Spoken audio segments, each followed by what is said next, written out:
The Chariot Master, a character introduced in Chapter 19 of the game Kid Icarus Uprising, 3DS exclusive, is a very mysterious character to say the least. He's 100% vague about his backstory, and, for someone like me, leaves you asking a lot of questions. Now, while I was researching for this video, I managed to find a video by a guy that goes by a Metal Blade 5, link in the description. He made a pretty interesting video about 5 years ago about the Greek reference that they use for the character, the Chariot Master. In the Metal Blade 5's video, he makes a lot of good points. It's pretty dang concise. I suggest you watch it and watch his more recent content. Not that I really need to say that. He's doing far better than me. That's not very hard. I haven't posted consistently in forever. But this video in particular, he comes to the conclusion that the character from Greek mythos that the Chariot Master is based on in the game is Achilles. Now, I'm not going to go over everything that he went over, because even though I agree with everything that's in that video, I want to go deeper. Sure, peeling back the fourth wall, he's Achilles. Fine. I can roll with that. But within the context of the game, I think there's something darker going on. The real reason why there is not, and was never seemingly planned to be, a sequel to the game Kid Icarus Uprising. Now, the fact that there is not a sequel does not justify there not being a port. But I digress. I believe, and I'm going full MatPat here, that the Chariot Master is Pit, or at least a alternate timeline future version of Pit. Pit's worst, darkest ending.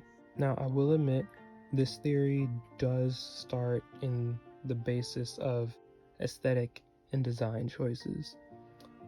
Now, the Chariot Master, for anyone who is familiar with Legend of Zelda, can look at him and realize, hey, he looks like a certain character from Twilight Princess. The guy who is revealed to kinda, sorta, maybe definitely be a future version of Link, a warrior aged by time and wounded by battles and such. Yeah, the Chariot Master has the exact same vibe. The fact that this dude looks like the future version of Link and he's just chilling in a Kid Icarus game, it's not. This isn't Link, obviously. So who could it be? Well, I think it could be Pit, but you're probably not convinced. That's why you're here. I'm here to convince you.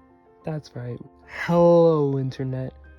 Welcome to Not Game Theory, because I think MatPat's cool, but I don't think he's above suing the pants off of me. Alright, first things first, I personally hate writing scripts, so I just have my note sheet with all my talking points. So the first thing I wanted to go over was the way that the Chariot Master reacts upon being introduced to the cast, right? In this level, the Chariot Master greets Pit, Viridi, and Hades. And he talks to everyone to different degrees, welcoming and just straight up threats. So when Pit shows up, Chariot Master is like, hey yo, you might want to just leave before you get hurt. Something you say to a kid. He's low-key concerned. But then Pit is like, hey, can I borrow your lightning chariot? And he immediately switches gears and threatens to run Pit over with the lightning chariot rather than give it to him. When Hades shows up with his troops and starts talking to everyone, Chariot Master starts with the threats and says, hey, show your face so I can use my lightning chariot to wipe you from existence. Dude, don't play around. Old man don't play around. He's serious about his chariots. One thing that I found interesting is despite Viridi very much being there and, you know, having her presence known and speaking to the Chariot Master, like, directly, he never threatens her. I found that interesting. Now I know what you're thinking.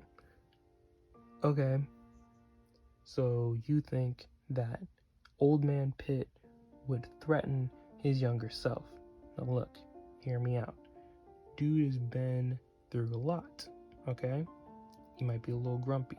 I will come back to this point later just to wrap things up, and hopefully by then you'll be convinced, but for now I'm just gonna leave that in the air. Going through the Chariot Master's tower, you start to learn more about the tower itself and also a little bit about the Chariot Master. He says certain things about the design and like specifically about the design of the defenses, and he says that he knows that there's issues with them and that in the next version of the tower he will ensure that, you know, things are better. I found it interesting that he said in the next version. He built this huge place. And when I say huge, I mean huge. I mean, look at this. Look at that. That's the racetrack on the roof.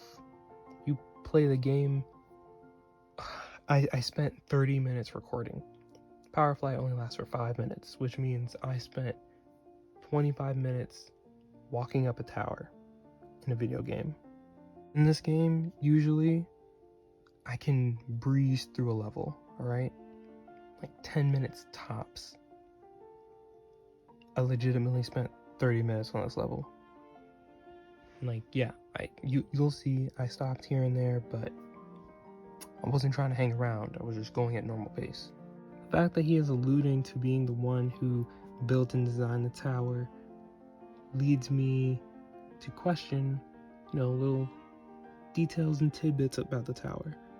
For example, there is a section where there are inclined planes and giant rolling balls and then little jump pads for you to jump over them as they careen down. The characters make a reference to Donkey Kong, which I have to agree with because it's a Nintendo game and obviously that part of the level was based on Donkey Kong. Here's my question. How does the Chariot Master know about Donkey Kong? Because in this game, plenty of characters break the fourth wall. Yes, this I know.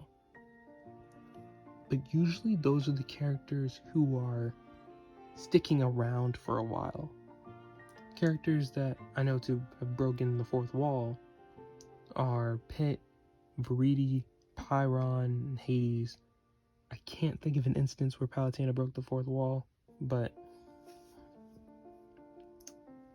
it's the dudes that had multiple appearances. This guy is just here once, right? It just seems like a weird detail to include. I relate that to my theory of this being Pit, because Pit, canonically in the Kid Icarus Uprising universe, is fully aware of his time spent in Smash Bros. This is shown in the menu. This is confirmed by the fact that in Smash Ultimate, none of the things or characters that didn't survive the game are like present. There are spirits of characters who were eliminated, but like Hades isn't a fighter, Medusa isn't a fighter. They made sure to give Viridi a Mii costume. No Hades or Medusa Mii costume though. The 3 Sacred Treasures as the final Smash was scrapped. 3 Sacred Treasures were broken in the game. a great sacred treasure. I don't even know if that was considered for the final smash, and that thing is also obliterated in the game. So it makes sense that Pit will be stuck with the lightning chariot, of all things, as his final smash. And the lightning chariot brings me back from that tangent to the subject of the chariot master, alright? Now I'm going to keep going over his design aesthetics, as I got a couple more notes here. The dude had a big room that was just a hot spring. That was it. Just a room to be a hot spring. And Viridi specifically says, you're not the only hot spring fan to Pit. Now, I'm sure he's not. I'm sure hot springs are a big thing in Japan, or at least in certain areas. But what if Pit is the hot spring fan? What if this was a hint laid out for us that this was Pit? No, it seems like I'm stretching, but there's more. Before I go on to that though, I want to stay on the line where he says in the next tower, the next version of the tower, he will fix some issues. Now that makes it seem like he's done this whole designing towers thing multiple times. I remember in an earlier chapter, Phosphora was squatting in the Thundercloud Temple, right? It wasn't her place. She didn't make it. It's not even her place to live. She was just there temporarily. So someone built a thunder-themed big building and just left it behind. I'm thinking Dude Bro, the Chariot Master, might have built the Thundercloud Temple, said, not really feeling it, and just left it in the sky and moved on to space to start on a better track. No, I say track because the dude clearly built a track in the Thundercloud Temple. Look at the bottom, alright? There's a gigantic spiraling track. Alright, there's nothing else that could be. You see that walkway and it's like crumbling and everything, which would explain why later the dude would make his tracks out of light, because light doesn't crumble, it doesn't wear away. He can just hang up in space forever, riding his chariot around the track whenever he wants. It'll never wear, it'll never tear. He can ride it for eternity, if he so pleased.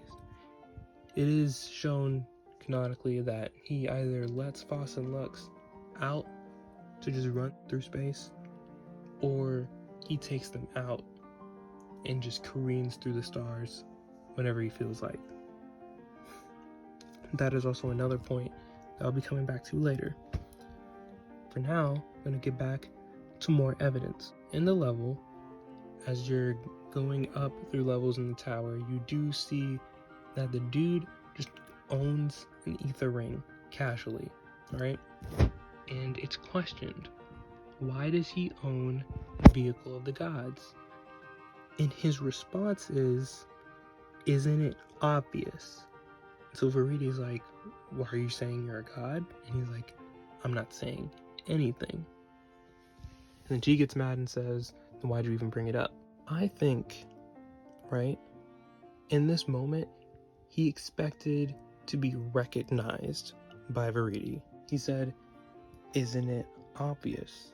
Making me think that in this alternate future timeline, that maybe Viridi was the one to give him that specific ether ring. And he's saying, isn't it obvious? Like, don't you remember? Right? He doesn't dwell on it, never goes into detail. When he talks about his past to Pit directly, he mentions a master and a bunch of fallen comrades, but he never gives names, right? When Pit talks about how he'd do anything for Lady Palutena, He's like, the Chariot Master basically says, I understand better than you know. I have a master who I would have done anything for, even get my hands dirty. And it's revealed that he lost the master, he lost all his friends, and he's been in wars that involved gods. Taking an excerpt from the wiki here. And in his dying moments, which, by the way, spoilers, Pitt accidentally kills the guy. In his dying moments, he tells Pitt that while giving him the lightning chariot, he is trusting Pitt with the future of this realm. Now, I find that, like, very, like, again, he's being vague, but, you know, it's the lightning chariot. I wonder, does the lightning chariot hold that much significance that he would be trusting him with the future? Or is he saying something with his word choice there? Trusting him with the future of this realm. Yeah, this is the part where I go full MatPat. I am fairly certain that the lightning chariot master is accustomed to traveling through time, specifically traveling back in time. Now, if you need a full explanation on time travel theory stuff, I'll leave a link or two in the description. But in short, there's things in space that warp time pretty crazily, and no real person should be able to survive them. Things like black holes, wormholes, stuff like that. But the Chariot Master, in his condition, at least seems like either he should be above that, or he's already faced the consequences of things like going through a wormhole or black hole. The dude is on fire constantly, or he's made of fire. He's like a ghost, but his body is made of flames. Now, if you were to go into a black hole, I'm pretty sure you'd experience something like your atoms being stretched apart for like eternity, but he's got the lightning chariot. So if he were to fly directly into a black hole at light speed or beyond that, and if he was an entity like Pitt, not necessarily human, you know, a few notches above, not exactly a god, you know, like I mentioned before, but no pushover, maybe he could come out on the other side just a little damaged, damaging his body but leaving his soul intact. Now, Floss and Lux, they're unicorns. They're just full magic. I'm sure they could survive whatever that be and be fine. Now, as far as like gods and powerful entities being stripped of their physical form and there being, you know, a fire underneath, there are characters we can turn to for proof that this is a concept in this world, namely Hades and Pandora. Hades gets his lower half cut off and his legs and lower torso pretty much get replaced with like magma, but when Medusa goes out of her way to uppercut his face off, or his entire head actually rather, Hades grows his head back and it's just made of fire. It's a blue and a little bit of red flame just coming out from where his neck should be. Alright. And Pandora is shown to have a physical form that looks humanoid and maybe even had it a long time ago, despite the form that we're used to her being in is a blue fire that occasionally, you know, turns red. The color of the fire doesn't really matter. all that much, but the fact that all three of them share this blue hue, I mean, the theory writes itself. So yeah, my theory involves Pit in the future going through some harsh times, yet managing to hold on to the lightning chariot despite losing everything else, managing while flying through space to go back in time, sacrificing his physical form, and then just kind of hanging out. There's no way to tell specifically when the Chariot Master, first appeared. It's just that Viridi knows who he is, and if he built the Thundercloud Temple, like I suggested, then he's probably been around for like a really long time. Pit in the game is canonically 25, 3 years past, he's 28, but I get the feeling that this guy has been around for a bit longer than that, especially because of how weak he is when we meet him. We have a little tussle and then he falls over and dies, and Pit's like, what? Hold on. Also by the fact that if he did build the Thunder Temple and it's already falling apart, I don't think that's just after 25 years. I think, like at least 100. Finally, wrapping back to one of the first points I made, the way that the Chariot Master addresses Pit, Viridi, and Hades. Addressing himself, he initially warns him, leave before you get hurt. I believe that because he knows it's his past self and he knows the route that he's about to go down, sure, he knows about the victory against Hades, but he knows about the hardships that are going to come afterwards. So to just avoid that altogether, he warns his past self, hey, don't do this, man. It's not going to be good. Never says anything specifically to warn or threaten Viridi. Just speaks to the person who enters his tower. And then when Hades' forces shows up, he's immediately threatening to use his lightning chariot to wipe the dude from existence. He does have a bit of banter with Viridi. He doesn't threaten her, but they do dish on his defense situation.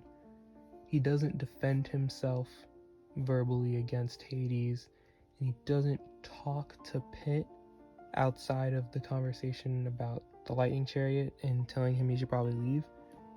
It's mainly he has conversations with Viridi, and it's probably just him catching up back in the good old days, if he remembers his short time calling on Viridi instead of Palutena, he might just be relishing in that in the moment and not even acknowledging the other two for the most part.